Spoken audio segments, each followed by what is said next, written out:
What's good, team? Evan here for Gripst.com, and we're back with part 3 of the best session I ever played. We're currently putting in work on the bubble, not taking shit from nobody, but also not putting our life on the line unnecessarily.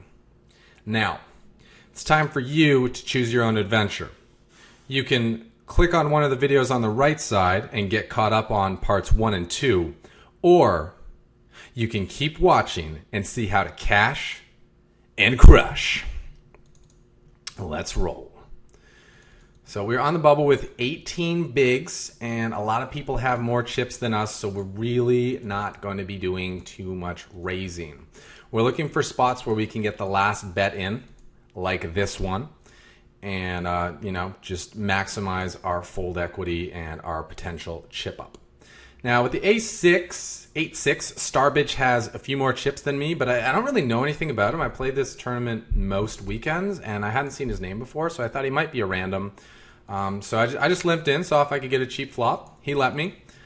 Didn't have any piece, so I just checked, and when he checked again, I thought, you know what, maybe he's got nothing too. So I decided I wasn't going to win the pot by checking. I laid myself a nice price on my bluff, 1,200 to win 39. Need to work like, I don't know, a little less than a third of the time. Not that often. And he opted to let us have that one. And raising pre-flop was an option too, but since he had the chip advantage on me and the ability to put me in a tough spot, I didn't really want to open up the door for that. And that's why I came in with a limp there, keeping the pots small. Okay, 6-7, no need. Pair of taters. Definitely could have taken this one to Rip City or Rack City, whichever one you prefer if it had folded around. But once early position opens, don't think there's a need to get involved with that spot. It's also a spot I had in the main, and I was very curious what a lot of people would have done in that situation. So with the Ace-8, I go for a steal. It's a spot where there's a short stack in the big blind and a couple of more random players up in the mix. Pair range is short, and I'm raising from early mid, so he's going to need a good hand to make a move. And Forstalgio is the one guy who I know is aggressive and has a lot of chips, but he's in the small. And again, we have that blocker, we have that ace blocker, so it's that much less likely that we are going to get played back at.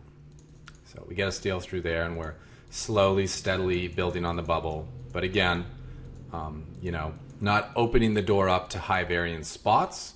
Although, a reshove may look like high variance, it's actually lower variance than making a small raise and inviting action. And here, we get a little tricky, little bit of bubble abuse going on. We think that, hey, this is a good spot to steal. Look, Gandalf's raising into a very short stack in the big blind and a shorter stack in the small blind. So hey, let's go ahead and risk 4,400 to win 9,600 and leverage him for his entire stack. I'm effectively risking 4.5K to force him to play for 18.5K, which he was not interested in doing, and we take that one down.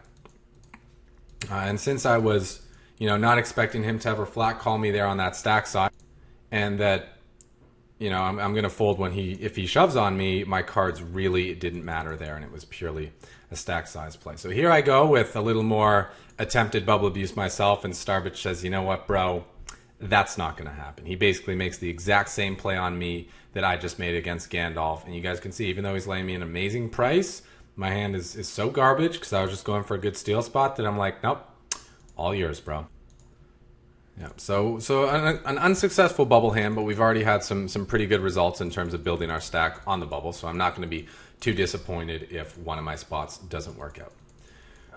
And here against Live is Life, we have a really easy reshove. It's similar to the Greg Merson hand from part 2, except in this case we have a slightly weaker hand when called, but we have that better blocker being the ace as opposed to the king, so we're getting called that much less often. And also, it's just blind versus blind. He's going to be going for the steal all the time, and you know what they say, 30% of the time it works every time, so like, whatever, let's fucking go, I'm all in. Simple.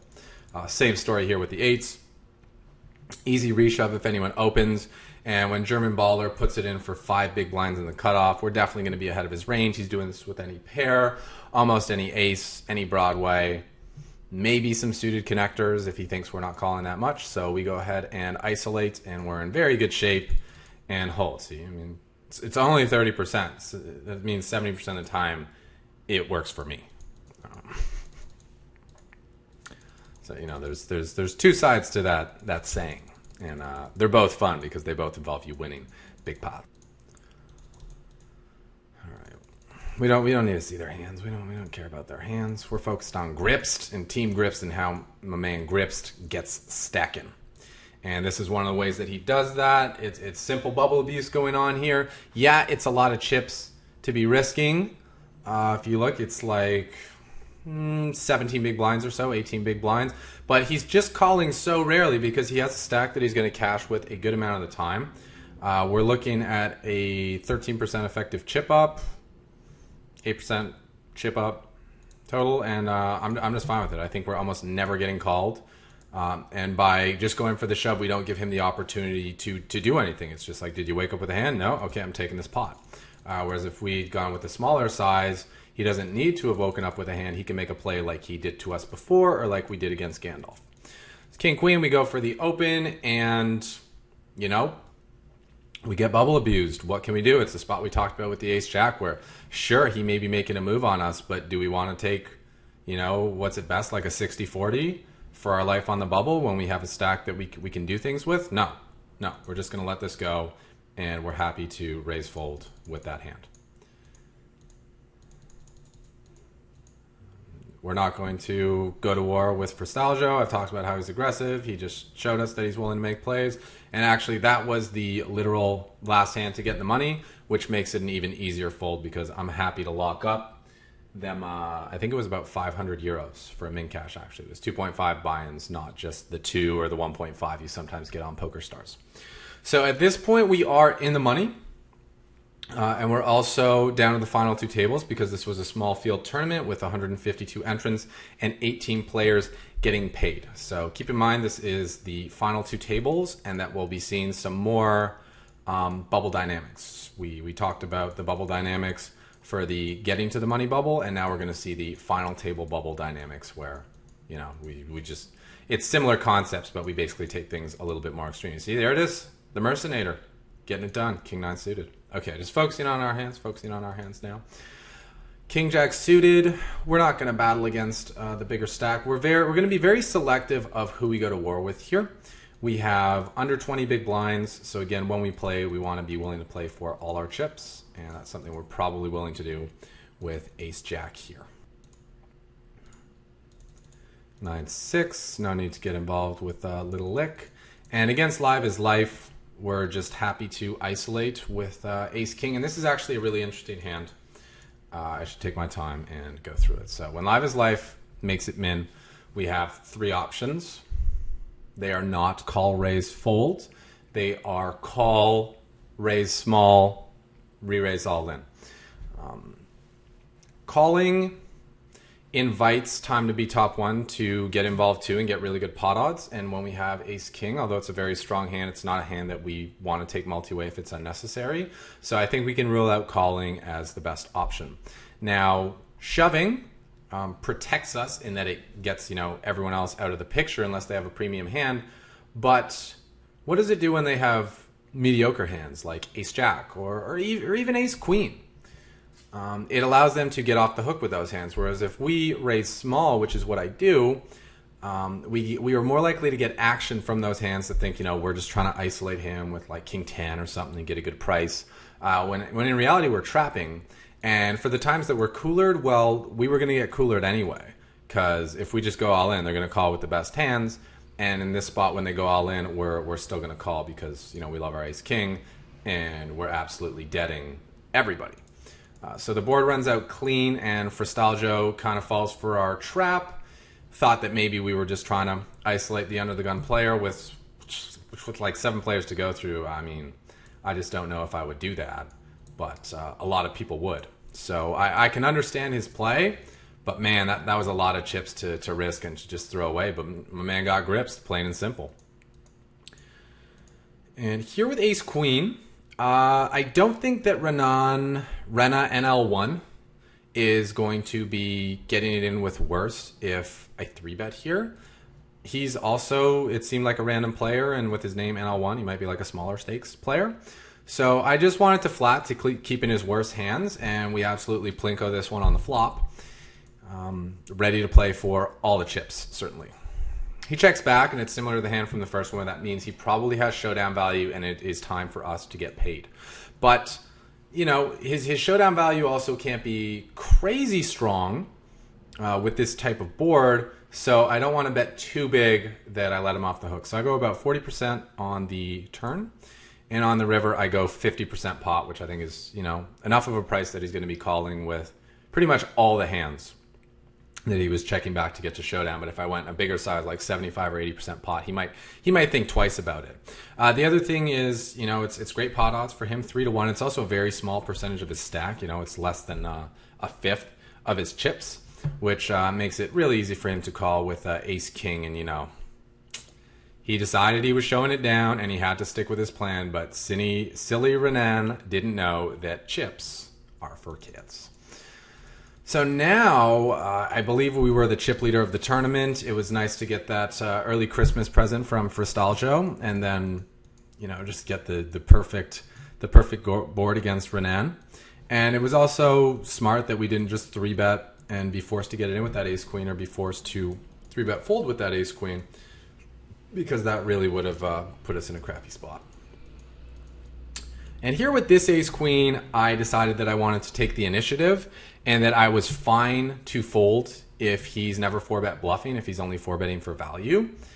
I thought with our stack sizes that he probably wouldn't 4-bet bluff me, but that being said, I have a great stack to, you know, put the pressure on him with my chip advantage, kind of threaten his stack with a light 3-bet, so he may want to play back with a light 4-bet. And because I didn't, you know whether or not he was capable of that, I think that flatting his open would have been a better option, because ace queen is a hand that plays fine multi-way and can dominate ranges, and, you know, similar to all the other times we've had ace queen in this tournament. I didn't want to play for all my chips, and I didn't want to call this 4-bet with a hand that could be dominated. You know, call me nitty if you want. The pot odds were very good. You can definitely argue for calling, but I just didn't want to invite trouble. I was very comfortable with my chip position, my ranking in the field, and I didn't feel a need to tango with time to be top one beyond just, you know, put my 3-bet in there and try and take the lead. Once he said, you know, I'm ready to go, then I said, that's cool, bro. That's all you. And he continues to build it up. I guess we'll just click through so you guys can see the all-in pots too, because that's obviously fun, and you guys who skip to this part of the series are like, we want the action, man. We want to see him stacking, so it's okay. We make the same 3-bet here with ace king, except this time, you know, if he 4-bets, we're ready to go for all of it. We're going to hit him with the 5 slide, and we're going to snap call the chilly 6. Is it a warm 6? I don't know. Greg will let us know in the comments. He's always the one with the good names. And time to be top one takes the price. And with this dry side pot, or very close to a dry side pot, I didn't feel a need to bluff at it. And I was able to just win at showdown with the best hand. And when we look at Penn Trellette's spot here, his play may seem silly, calling off the last of his chips with king 9 suited. But if you look at the price he was getting, you know, it's 5K to win about 22K, which means he doesn't need very much equity at all. And he actually has the possibility of playing heads up if time to be top one folds. So he basically is just getting tons of dead money. And even 3-way, if we show known hole cards, we can see that he had way more than enough equity, 23%, when he's calling 5 to win 27. So although heads up is better for him, multi-way is okay because he's getting better odds on his money. The only time that the multi-way would be really bad news is if he's double dominated, where he only has like 10% chance of winning with being suited, and if he wasn't suited, it'd be like 7 or even less. Actually, it might be 5. I think it is 5. Someone poker stove that and post it in the comments.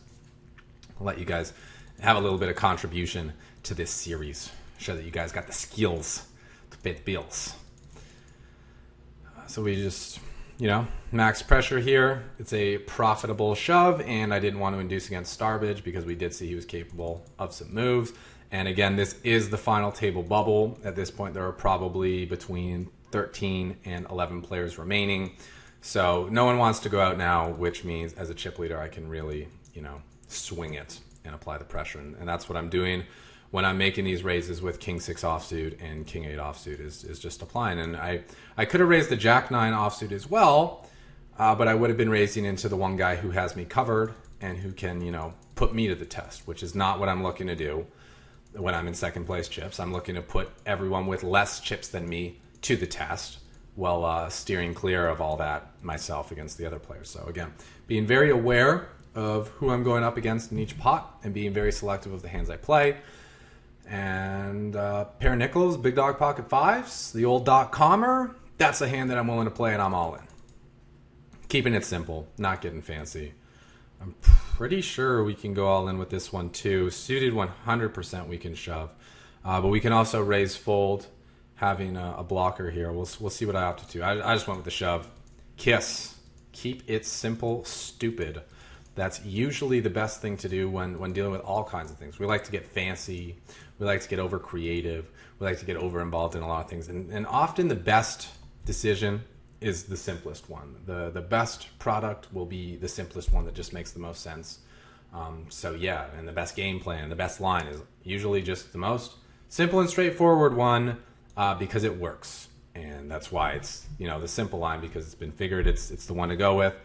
So go with it. You don't need to reinvent the wheel to have success at this game. You just need to be following other people's blueprints and then get creative when the time calls for it, which is usually in the lab, and then bring your spots to the table that you have studied and know will work. But when you're in the moment, keep it simple. Just go with what works. And obviously, the more you know your opponents, the more specific your reads can be. You can do things that seem outside the box and seem crazy, but you know that they're good because you know your opponents better than everyone else. And Renan knows that river was better than everyone else that he could spike. So that's fine for us too, because it puts us back into chip lead and a spot where we can start applying pressure. This is a good spot to go after time to be top one. It's a good hand to semi-bluff with. It's also a hand that we can peel with because we're ahead of a lot of the hands that he's opening with on the button. Still ahead of them on the flop, so we make the call with king high with, I'm pretty sure, intention to fold if he puts in more action. On this river, I didn't think that he was going to go with the old suicide line as a bluff of betting the flop, checking the turn, and betting the river. So I decided I would value bet myself, but you'll notice I value bet extremely small, quarter of the pot, so that if he had an 8, he would feel obligated to call.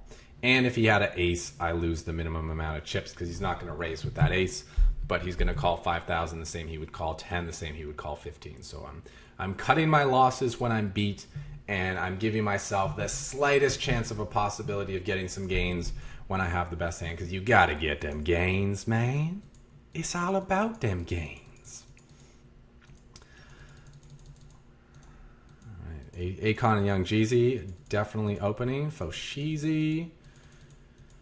And time to be top one. Trying to put the screws in, and Rena says, nah, bro. I ain't scared. I'll play NL1, man. I ain't scared.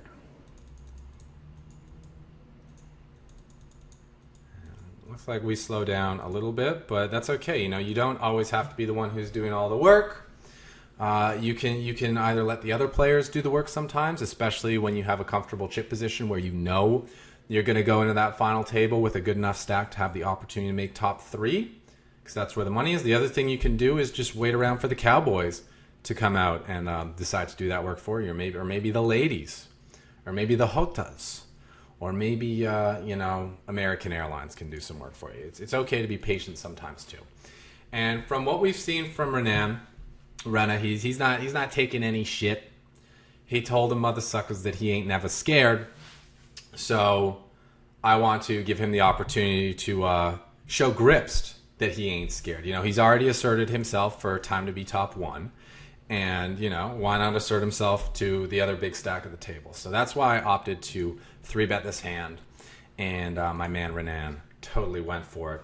And he's just ready to go. I'll show you what he had in a second. But just before that, I want to mention that with this particular hand, flatting is definitely fine too. And, trapping your opponent for a C-bet, or, giving them the opportunity to make a second best hand on the flop. When you have a hand as strong as kings, flatting to trap is definitely a very viable and a very profitable play. But based on the dynamics that especially if you have a guy who's, trying to steal a lot and then folding when he gets 3-bet, but c-betting like 90 to 100% of the time he gets defend. But given what we'd seen, we knew Renan was a cannon ready to go. So I went ahead and gave him the opportunity to do that. And you guys want to see his hand before the flop comes down? Like, dude, totally. But I can't hear you guys. But okay, I have a feeling that the majority of players would say, yes, we want to see his hand before the flop comes down. So I'll just go ahead and show you guys that. You know, he has a good hand. He has a really good hand with Queen Jack suited. But it is not quite good enough. So we go ahead and make the call as a 80-20 favorite. And it's an okay flop, but a great turn and a fantastic river. And we take that pot, which vaults us into the chip lead going into the final table. And not only did we make it to the final table, but we, if you take a look around, you can see that we are the fucking chip leader, which is a pretty good position to be in. And another thing to look at is that we really got the dream seat on this table. All the other big stacks are to our right, which means we can apply pressure to them. We can put them in tough spots. And all these shorter stack players are on our left, which means we can, steal freely, just, go for it with the raise folds. If they happen to wake up with hands that they can shove on us, that's fine. But our cards really don't matter because we're almost never going to get flat called. So we basically have full flexibility. And I think it's important at this point to talk about this as a form of luck, because this was one of those days where kind of, all the stars aligned and things were put in place where I was going to have the best opportunity to win, so long as I did the things that were necessary. And when you win a tournament, this is something that's going to be required. If the stars aren't aligned, it's just not going to happen no matter how good you play, because it does take some luck to win a tournament. And luck doesn't just mean winning flips or getting there when it's a 70-30 or an 80-20. Luck can mean being on the right side of a cooler. Luck can mean when you make a play against someone, when you 3-bet them, that they have one of the weaker hands that they can have, the bottom of the range, as opposed to one of their stronger hands, so that play works.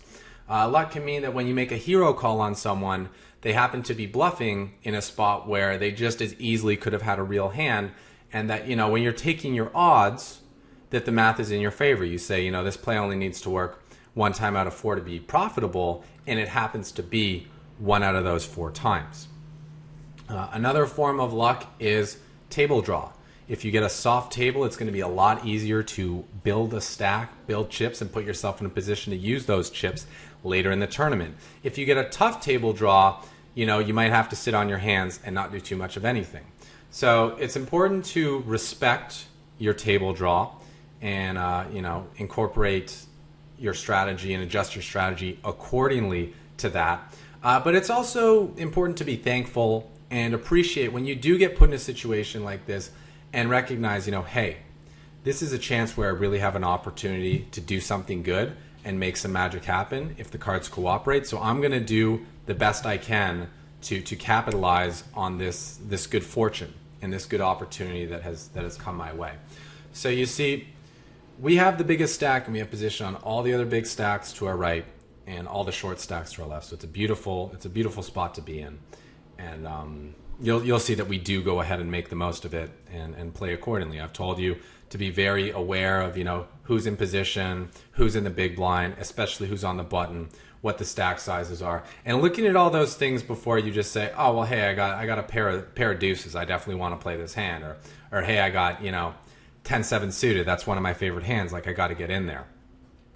And those are the things that you really, really want to consider before you get into the action. If you're thinking about all those things and factoring all those into your decision making and making sure to recognize that those are the variables in the formula of, a poker hand and a poker decision, and recognize that the variables are not just what 2 cards you have, what your opponent's range is, and what your pot odds are. Because, those are very key variables, but they don't paint the whole picture.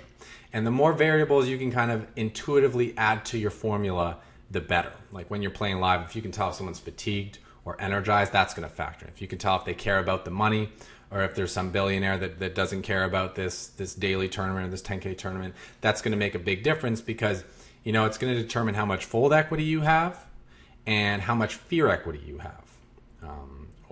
And then, you know, also based on someone's player type, you can determine how much spaz equity you have or how much pod equity you require to really make things happen.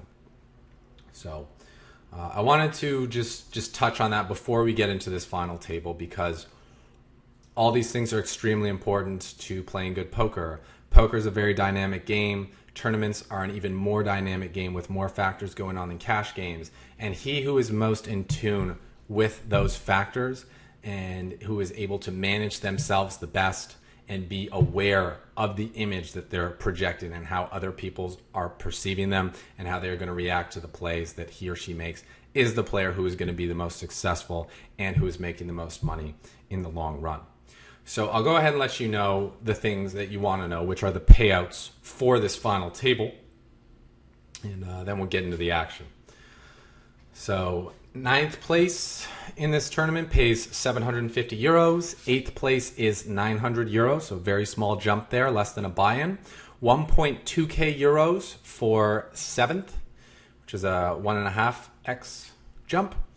Then 1.5k for 6th and 1.8k for 5th. So you can see there's a 1.5 buy-in jump for each of those spots. Not that significant. We can't expect to have that much, you know, fold equity due to ICM for the spots between 9th and 5th, because the pay jumps there just aren't that significant. Now, once we get to 4th, things change. It's a 900 euro pay jump or a 4.5 buy-in pay jump to 2.7k. Once we get to 3rd place, it's another 5 buy-in pay jump, 3.7k euros. 2nd place is 5k euros, which would be a 6 buy-in pay jump. And finally, from 1st to 2nd, we're looking at a 10 buy-in pay jump going from 5k to 7k euros up top. So now that we have all that information in place, we know a little bit about our opponents from having watched the previous parts of the series and paying attention to how they've been playing. We have our game plan for the final table. And with that, we are going to wrap up part 3 of this series. And in part 4, we are going to begin the final table. And then finally, in part 5, we are going to take this thing down to the win. So this has been Evan for Grips.com. I hope you found this part of the series insightful and informative. I'll see you back here for part 4.